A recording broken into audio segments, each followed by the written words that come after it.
जगप्रेरणा digital news मध्ये आपलं स्वागत आहे। आज आम्ही तुम्हाला एक वेगळी बातमी दाखवणार आहे। नगराध्यक्ष जातात आहे। सध्या महाराष्ट्राचं जर वातावरण पाहिलं आपण आणि नगराध्यक्ष जातात आहे म्हटलं तर भीती वाटते की कोणत्या दुसऱ्या पक्षात तर नाही जात आहे, पण नगराध्यक्ष थेट गोंदियाहून पंढरपूरची वारी करणार आहे आणि जय हरी विठ्ठलच्या गजरात यांची सायकल वारी सुरू होणार आहे। आपल्यासोबत गोंदियाचे प्रथम नागरिक सचिन शेंडे आहेत, त्यांना आपण विचारू की केव्हा आपली ही वारी सुरू होणार आहे।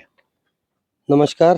1 जुलै 2026 सकाळी 6 वाजता गोंदिया जयस्तंभ चौकवरून पंढरपूर वारीला आम्ही जात आहोत आणि मोठ्या प्रमाणामध्ये याच्यात युवकांमध्ये खूप उत्साह आहे।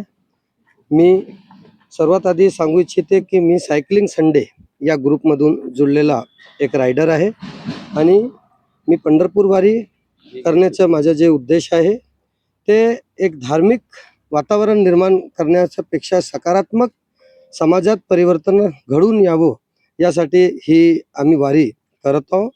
आणि विशेष करून आज पावसाळ्याचा जोर अख्ख्या महाराष्ट्रात कमी आहे, तर मी विठ्ठलाचरणी प्रार्थना करायला चाललो की शेतकऱ्यांना भरपूर पाणी येऊ दे देवा, जेवढं पाणी त्यांना अपेक्षित आहे।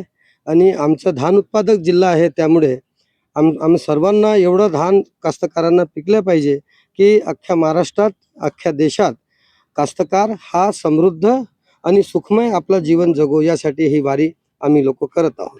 एकूण किती लोक या वारीमध्ये जाणार आहेत?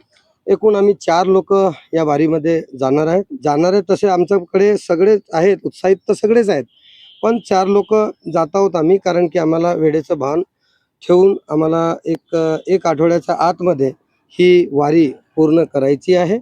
विशेष म्हणून या वारीला मी सांगू इच्छितो की गोंदिया हा शहर यामध्ये आज खूप लोकांमध्ये युवकांमध्ये उत्साह आहे आणि विशेष करून जे आज मुलं ट्युशन शाळेत 18 वयापेक्षा कमी आहेत आणि जे आज ऑफिसर्स, जे नगर परिषद म्हणा किंवा इतर शासकीय डिपार्टमेंट म्हणा, माझा सर्वांना एक असं आव्हान आहे की आपण आठवड्यात 1 दिवस तरी सायकलनी आपलं ट्युशन्स, स्कूल, कॉलेज किंवा ऑफिस 1 दिवस आपण सायकलनी केलं पाहिजे। कारण की आम्हाला सर्वात मोठा धोका आज आमचं पर्यावरण वाचवण्यासाठी प्रदूषण कुठंतरी थांबलं पाहिजे, इंधनची बचत झाल्या पाहिजे, यासाठी आम्ही ही वारी करत आहोत। खूप चांगलं आहे। आणि आपण आत्ताच सांगितलं की जय हरी विठ्ठलच्या गजरात ही तुमची वारी सुरू होणार आहे आणि विठू चरणी आपण गोंदियाकरांकरता काय मागणार आहे? सुख, समृद्धी, शांती आणि त्यांचं जीवन सुखमय, हे कसं उत्तम आरोग्य त्यांचं राहिलं पाहिजे यासाठी ईश्वरचरणी आणि पांडुरंगाचरणी प्रार्थना करायला मी पांडुरंग चरणी जात आहे। आणि विशेष म्हणून गोंदियाला मला जे एक आज सायकलिंगच्या माध्यमातून बघा, लोक देवाचे दर्शन करायला हवाईजहाजनी जात असतील, 4 व्हीलरनी जात असतील, सायकलनी, आणि काही तर जे वारकरी आहेत ते तर पदयात्रा करतात, पण आम्ही सायकल यासाठी निर्णय केलेला आहे की आज गोंदिया शहरामध्ये मोठ्या प्रमाणात प्रदूषण कुठंतरी आम्हा सर्वांना आमचं जे आरोग्य आहे ते कुठंतरी खालवत आहे। यासाठी हा उद्देश घेऊन सगळे सायकल संडे ग्रुप हे माझ्या पाठीशी आहेत आणि कुठेही काहीही अडचण होऊ देणार नाही याची दक्षता पण सगळे जे आमचे सहकारी आहेत संडे सायकलिंग ग्रुप हे घेत आहेत।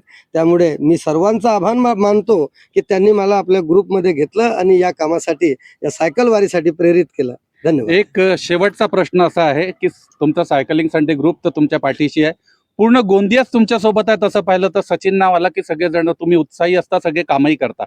एक शेवटचा प्रश्न आहे की जेव्हा तुम्ही म्हटलं घरी की मी पंढरपूरला सायकल वारी करणार आहे, तेव्हा वहिनी असो, आई असो, मुलं असो, त्यांनी काय म्हटलं?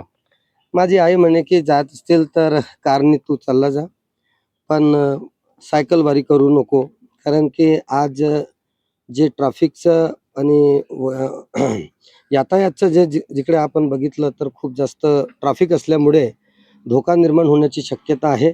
मी आईला सांगितलं की माझ्यासोबत इतर 4 सायकलिस्ट आणखी आहेत आणि माझ्यासोबत लोकही आहेत जे वेळेवर, आणि आम्ही काही दिवसभर असं सायकल चालवणार नाही।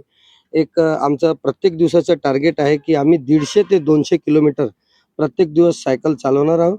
सकाळी 5 वाजतापासून ही सायकल वारी आमची सुरू होईल, जवळपास 10 वाजतापर्यंत सकाळी आणि सायंकाळी 4 ते 8 असं आम्ही ठरवलेलं आहे। पण आईला सांगितलं की तू तुझ्यासाठी, तुझ्या आयुष्यासाठी आणि तुला भरपूर उद्दंड आयुष्य मिळो यासाठी ईश्वरचरणी प्रार्थना करायला चाललो. जगप्रेरणा डिजिटल न्यूज कडून तुमच्या सर्व रायडरांना शुभेच्छा. तुमची यात्रा शुभ हो आणि सफल हो याकरता शुभेच्छा. अशाच प्रकारच्या बातम्या पाहण्याकरता आपण जगप्रेरणा डिजिटल न्यूजला लाईक करा, शेअर करा, सबस्क्राईब करायला देखील विसरू नका. धन्यवाद.